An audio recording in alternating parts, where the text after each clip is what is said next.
Hola mes amis de la casa. Alors aujourd'hui je vais vous montrer ce que je vais installer au jardin. Je vais installer deux lombricomposteurs maison. Donc grosso modo j'ai deux seaux de 30 litres que j'ai percés au fond et sur les côtés, que je vais installer un ici là au milieu et un là-bas derrière. Je vous montrerai ça après. Je vais installer ça au milieu dans la terre à ras et ça va me servir de lombricompost. Donc essayer d'avoir un peu de compost et de nourrir les vers. Donc la spécificité, je me suis un peu renseigné. Je voulais acheter un lombricomposteur qui se met pas dans le jardin comme ils font, mais j'ai vu plusieurs vidéos et quand j'ai vu cela, ça m'intéressait plus car il était directement dans mon jardin. Et donc les vers, hop, que je vais mettre dedans, je vais installer donc des couches de carbone au fond pour faire un peu de litière dans un premier temps. Et après je vais alterner avec mes déchets de cuisine, déchets carbonés, déchets de cuisine. Je vous montrerai comment je vais faire. Et donc le fait qu'ils soient dans la terre, ils seront soit là, où ils pourront aller dans le jardin, se balader, aller nourrir ma terre, faire leurs déchets, faire leur galerie, travailler mon sol, revenir, repartir, revenir, repartir. C'est ce qui me semble intéressant. Car le ver de terre est notre meilleur allié.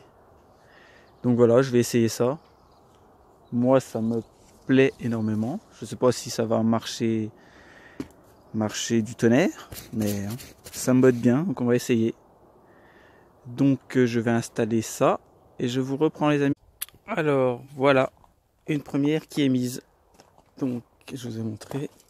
On est dans le jardin sur le côté. Mon premier seau de 30 litres qui est enterré. Le couvercle arrivera. Hop. Moi je ne vais pas le rouvrir, je vais vous montrer sur l'autre, mais c'est bon, tout est rempli.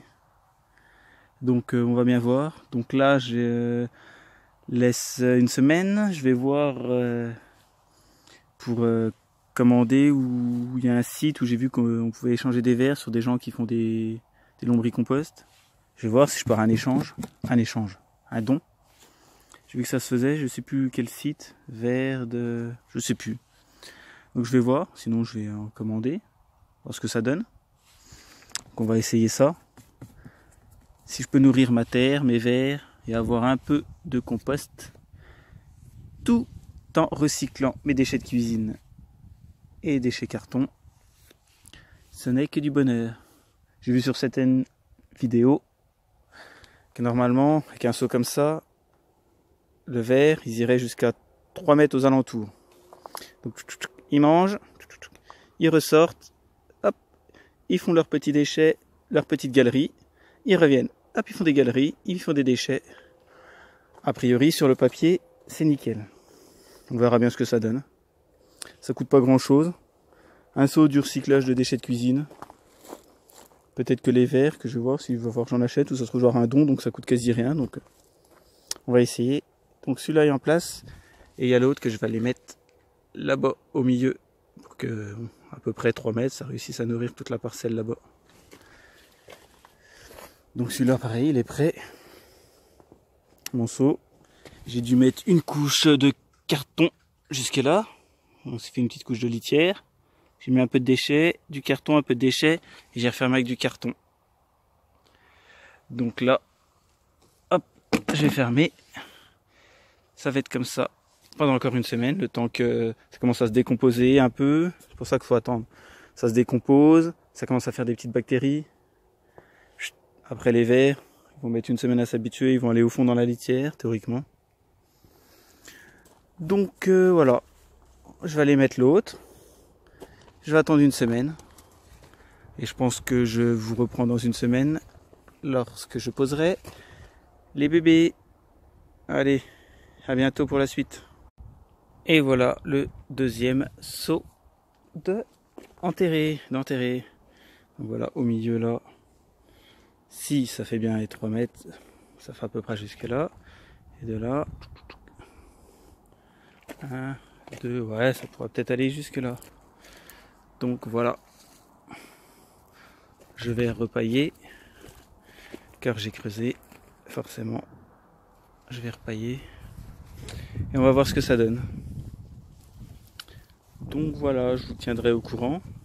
Si des gens ont déjà essayé, me dire si ça marche bien ou pas. De toute façon, on va voir le résultat. Hein.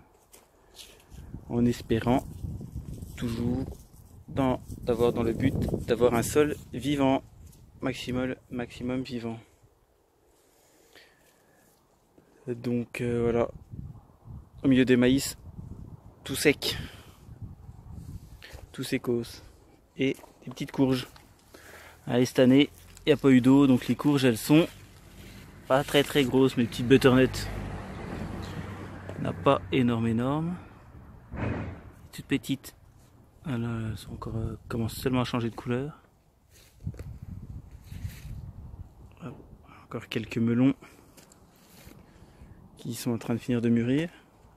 Chez moi, il n'y a pas encore gelé. Je vois que vous êtes déjà quelques-uns à avoir des gelées. Celui-là, il devrait y arriver. Oh, il y en a encore un là-bas, j'ai pas vu. Donc, bon. Normalement, on a encore des belles journées. Il fait 20 degrés en ce moment. Espérons que ça dure. Il n'y a plus. Donc, bon, ça repart un peu. Enfin, ça repart, c'est trop tard, mais... Voilà. J'ai aussi une grosse courge. Bah, la seule grosse que j'ai derrière. Butternut tahitienne.